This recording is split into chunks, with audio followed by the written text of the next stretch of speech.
สวัสดีเจ้าเกยสงสัยก็ว่าผัดกะเพราไข่ดาวผัดกะเพราต่างๆนานากะเพราภาษาเหนือเปิ้นห้องว่าจะได้กะเพราภาษาเหนือห้องอยู่สองแบบแต่กะเพราตีเอามาใจพัดเปิ้นจะห้องก้มก่อเป็นใบสีเขียวหอมตัวนี้คนเมืองเปิ้นจะเอามาใจพัดกะเพรากันหรือใส่แกงแคกะเพราแฮมแบมนี่ก็คือก้มก่อส้มตัวนี้จะเป็นกะเพราแดงใบจะมีสีแดงๆอยู่กินจะออกส้มๆเปรี้ยวในกำเมืองก็คือส้มเปิ้นกันเลยห้องว่าก้มก่อส้มก้มก่อส้มส่วนหนักเปิ้นจะเอามา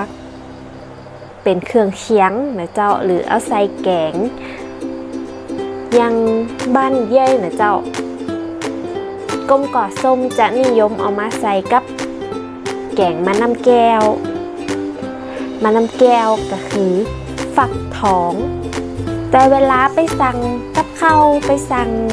ตามสั่งนะเจ้าเปิ่นกับห้องว่ากะเพราหมูสับกะเพราไข่ดาวกะเพราเนื้อกะเพราไก่เปิ่นจะบ่ห้องว่าก้มก่อนนะเจ้าก้มก่อนนี่เอาไว้สำหรับเวลาอีป่ออีแม่เฮาใจเฮาไปเก็บเปิ่นก็จะบอกว่าไปเก็บก้มก่อคือกำถ้าชอบคลิปนี้ก็อย่าลืมกดไลค์กดแชร์กดติดตามแล้วก็กดกระดิ่งจะได้บ่พลาดคลิปใหม่ๆนะเจ้าคลิปนี้ไปแล้วเจ้าบ๊ายบาย